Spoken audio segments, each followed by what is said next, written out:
Boy, as an emergency room nurse in Florida, you've seen a lot of things. Yes, I have. Give me just one story. I think probably one of the worst stories I remember was a young lady from up north that came down, and she was brought in, had made a report, and she woke up in her hotel, or wait, it might have been the other one, and she was being videotaped. Oh my gosh. Goodness. She came to while the videotaping was going on, and these gentlemen just made it, or I should say, these creeps. yes, were telling her that they were going to be distributing them on the beach, and she was very upset, you know, didn't want this to happen. She was embarrassed. She was hurt. Did she not report it then? Yes, sir. She did well, she report did. it. Good. She did report it. One of the unusual cases that she did report. As far as I know, it never did make it to trial because I was never called. Yeah. But it was just a horrifying thing for her. Major. Oh, I'm sorry. I was going to say you were saying to our producer that a lot of people don't report it. A lot of these kids It's very don't. underreported. Why would they not? Well, the biggest thing is they don't want mom and dad to know because they're like, we don't want you to go. They're like, oh, everybody's going, Mom, I want to go. Boyfriend says, don't go down there. You don't know what can happen. Oh, like, yeah. oh, I'll be safe. It's embarrassing. There's a lot connected to it. So they just want to leave it behind and then go back home. Yeah. Hey, Major, who's worse, college kids or high school kids? Well, the high school kids just are real more... quickly, let's get for the Major. He sees it every day. High school kids are pound for pound a lot more difficult than the college kids. Why do you think that is? First time away from home kind of thing? It may be a number of things. I certainly can't peer into their brains, but it probably has a lot to do with their inexperience in drinking and socializing while they've had a few drinks. And usually the college kids have been doing that for longer and have a little more experience with it. I think a lot of parents worry about their kids being victims of date rape drugs. What's the scene down there when it comes to date rape drugs? Are they being used? We had a problem with the date rape drugs, particularly Scoop or GHB back in the late 80s, early 90s. We worked that very hard, worked with the clubs here and aggressively enforced that. And it appears to have either through our efforts or through our efforts and a trend change, but it doesn't seem to be as big a thing now. Hang in there, everybody. When we come back, a young woman drugged and assaulted on her spring break shares her story.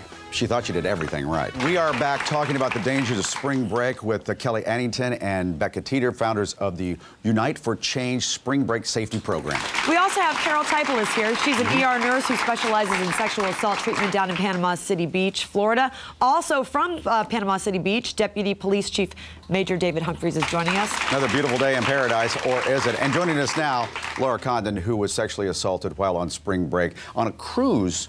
Boy, it was a year ago today, wasn't it? Yes, today is the one-year anniversary. I know it's painful to be here, Laura, but thank you for doing this because you're going to probably help a lot of people with your discussion today. So you're on a cruise. What happened?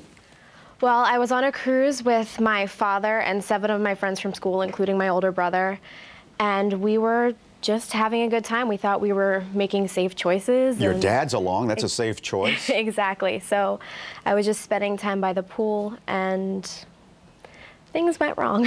What happened? Well, I was at the pool bar with my father and brother and one of my friends, and we were offered drinks by 2 gentlemen at the end of the bar.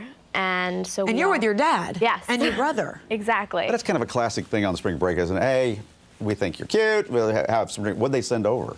It was a shot of Jägermeister. Okay. So not strong alcohol, nothing too much. Jägermeister isn't strong? What are you drinking, sister?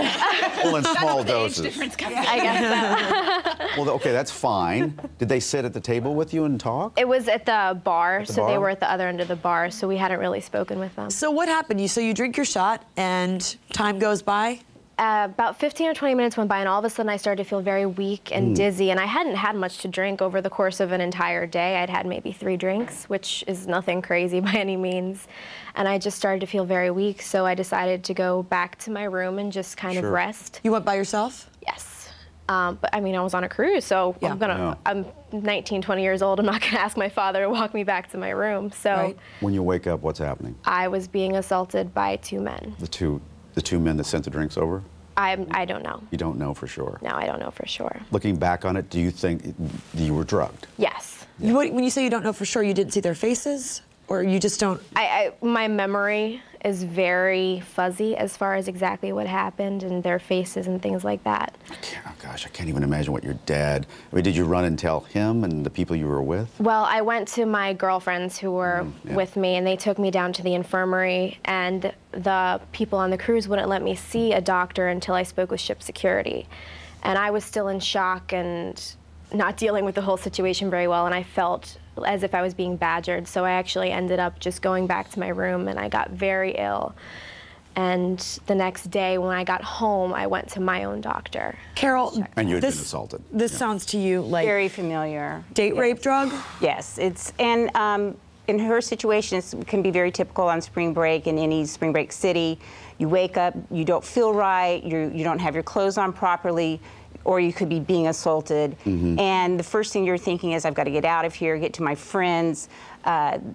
You go to get support, and you start getting scared, don't know whether you should report it or not, don't want mom and dad to know, don't want your boyfriend to know, just feeling all kinds of different emotions. But Laura, this is the first week of spring break in earnest. What advice do you have to especially young women going down there right now? I just feel that the best thing that you can do is always stay with your friends, and if you're going to drink, if you're going to make that choice to drink, which it's spring break, there's nothing wrong with that, watch your drinks being made, watch it go from the bartender's hand exactly into yours. And Major, we want to finish up on you. You know, there are people, I would think that this would be, spring break would be a prime target for predators who want to take advantage of young kids, and especially girls who are drinking. Well, there's predators everywhere that prey on people that leave an opportunity, say, you know, people that leave their stuff on the beach when they go swimming and stuff. But I don't think we've got a group of predators come down here to prey on these people, but at least not in Panama City Beach. But, you know, there are people that will take advantage of people, you know, and things that Laura was just saying are very true. Don't take drinks from somebody you don't know. Watch bartenders make you drink and watch it all the way to you. Watch them open the beer. You know, stay with your friends. Good safety tips that she was talking about that I would suggest for people anywhere, whether you're on spring break or back at home. Okay, and I think our nurse would like to say something very quickly. I appreciate his advice for the safety tips. It's absolutely online, but there are predators out there that they actually come to the spring break towns and sit and prey, and they're opportunists on these people that are inebriated. They watch the crowds, they watch how they work, they watch who they're with, they're looking to see who's vulnerable. So you have to use your sixth sense, look around, look out for these people. Every year I go down to the beach, and so I can keep in touch, I sit there and look around and see what's going on. What person is acting suspicious? Sure. Who's watching what group? What girl may be vulnerable or boy? If you just take one tip away, especially young women watching the show, listen to Laura. What happened to her 1 year ago today? Watch those drinks. Thank you all for being here. Thank you. Thank you. And if you'd like some more information on how to protect yourself, you can go to mjshow.com. We have a lot of great information.